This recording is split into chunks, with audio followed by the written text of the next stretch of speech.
सोने और चांदी के रेट में भारी गिरावट आज शुक्रवार को भी लगातार दूसरे दिन जारी है और ऐसे में सोने और चांदी के अगर रेट की बात की जाए तो इसमें काफ़ी बदलाव देखने को मिल रहा है।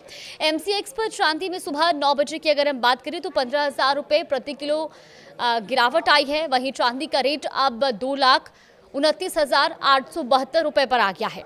एमसीएक्स पर चांदी में 6% का लोअर सर्किट लगा है। वहीं गोल्ड में भी आज गिरावट देखी जा रही है। गोल्ड में 0.82% की गिरावट दर्ज की जा रही है और इसी के साथ सोने का भाव अब 1,50,675 रुपये प्रति 10 ग्राम पर पहुंच गया है। इससे पहले एमसीएक्स पर अप्रैल 2026 एक्सपायरी वाला गोल्ड फ्यूचर्स कॉन्ट्रैक्ट गुरुवार को 1,52,260 प्रति 10 ग्राम पर बंद हुआ था और यह अपने रिकॉर्ड हाई 1,80,769 प्रति 10 ग्राम से करीब 28,500 रुपये नीचे आ गया था।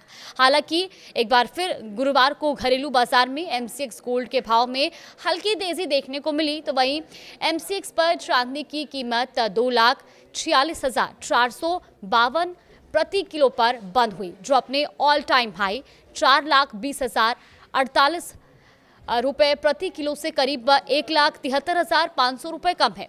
गौर करने वाली बात यह है कि एमसीएक्स पर सोना और चांदी दोनों की रिकॉर्ड ऊंचाई पिछले हफ्ते शुक्रवार को ही छुई थी, क्योंकि इसमें काफ़ी बदलाव देखने को मिल रहा था। ऐसे में आपको ये भी बताते हैं कि आखिर सोने और चांदी के दामों में ये भारी गिरावट क्यों देखने को मिली। आज सोने और चांदी की कीमतों पर दबाव इसलिए है क्योंकि अमेरिका और ईरान के बीच तनाव कम होता दिख रहा है। मिंट की रिपोर्ट के अनुसार मार्केट एक्सपर्ट्स का ये मानना है कि दोनों देशों ने संभावित न्यूक्लियर डील को लेकर बातचीत शुरू करने का ऐलान किया है और आज पहली बातचीत हो रही है। ऐसे में इस खबर के बाद निवेशकों का झुकाव सुरक्षित निवेश यानी कि सोने चांदी से हटकर अमेरिकी डॉलर की तरफ बढ़ा है। डॉलर मजबूत होने से आमतौर पर सोने और चांदी की कीमतों पर दबाव पड़ता है। ऐसे में आगे चलकर कीमती धातु की जो दाम है, जो कीमतें हैं, उनमें और भी गिरावट आ सकती है और धीरे धीरे ये अपने फेयर वैल्यू की ओर बढ़ेंगी, जो मौजूदा कीमतों से काफ़ी नीचे मानी जा रही है। मार्केट एक्सपर्ट्स का यह भी मानना है कि अमेरिकी डॉलर के मजबूत होने की वजह से सोने और चांदी की कीमतों पर बिकवाली का दबाव बना हुआ है।